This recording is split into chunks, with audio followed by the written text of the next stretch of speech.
पर आयोजित इस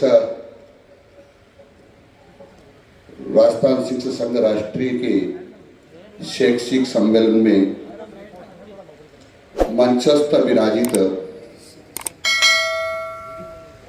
परम पूज्य संत शिरोमणि श्री 1008 महामंडलेश्वर पूज्य उत्तम स्वामी जी महाराज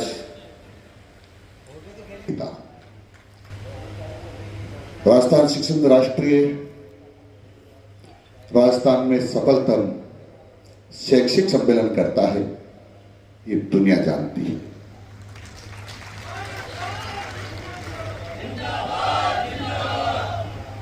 और ये केवल शैक्षिक सम्मेलन करके केवल खाना पूर्ति नहीं करते हैं, इनके समय हमेशा राष्ट्र प्रथम रहता है। इस भावना से ओतप्रोत और राष्ट्रीय भावना से ओतप्रोत होकर के हमारे छात्रों का हित सुरक्षा करके उनको हमें तराशते हुए श्रेष्ठ नागरिक बनाना है। ये भाव मन में रख करके और निरंतर साधनारत रहते हैं, ऐसे सभी शिक्षक बंधु और भगिनी को मैं प्रणाम करता हूं। मैं ही नहीं, सब जानते हैं कि आप उस परंपरा के लोग हैं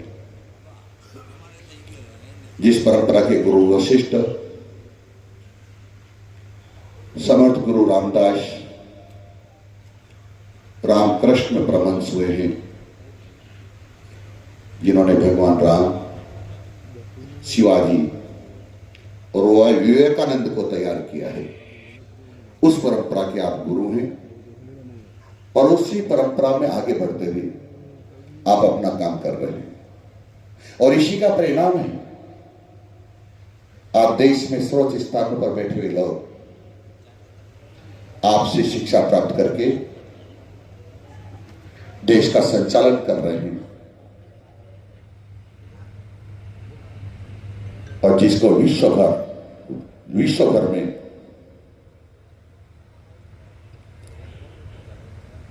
ऐसी निगाहों से देखा जा रहा है कि हम इससे कुछ प्राप्त कर सकते हैं, उस परंपरा के लोग हैं।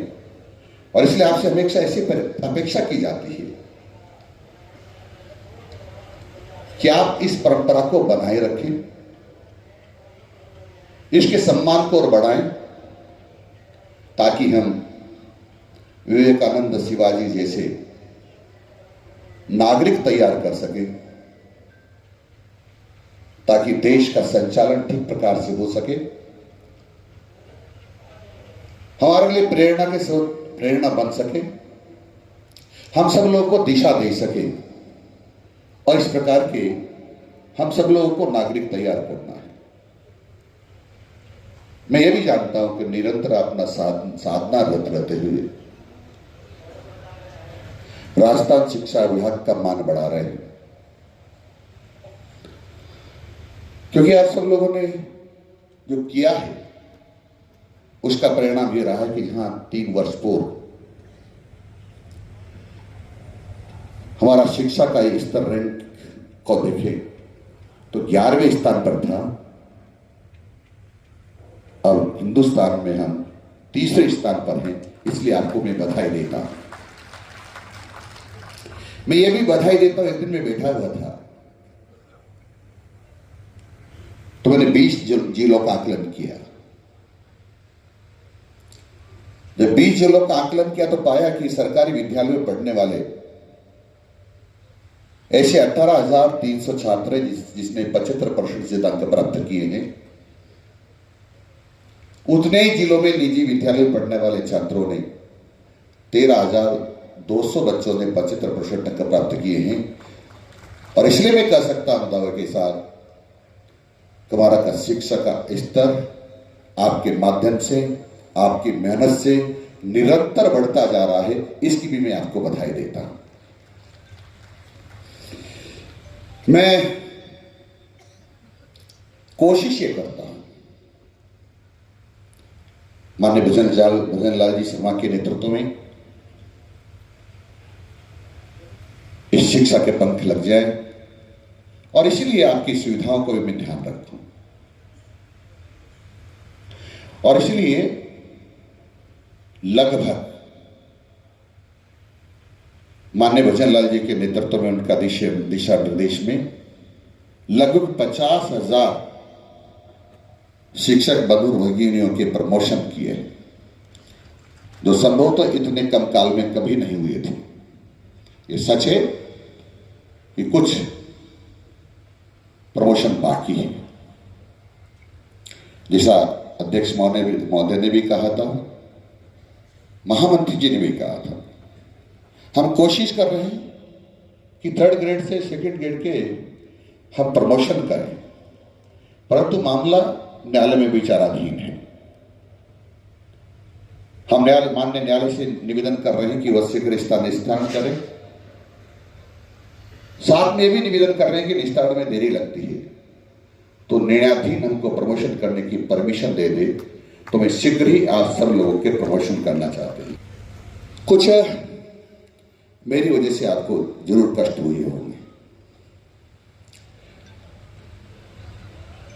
उसमें से सबसे पहले मैंने आपको कहा कि अपना मोबाइल कक्षा में लेकर के नहीं जाएंगे पढ़ाते समय।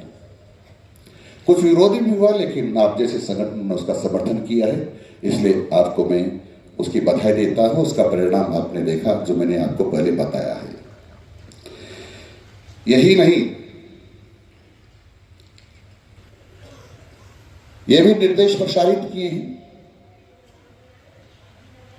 कि हमारा राष्ट्रगीत वंदे मातरम प्रार्थना के समय हो और हमारा स्कूल का समय समाप्त होता है उसके पहले 5 मिनट पहले राष्ट्रगान जनगणमन हो। आप इसको भी कर रहे होंगे। मैं समझता हूं कहीं न्यूनता होगी, कहीं कमजोरी होगी, तो आप इसको सबको ठीक करने की कोशिश करेंगे। मेरी ऐसी आप सब लोगों से अपेक्षा है।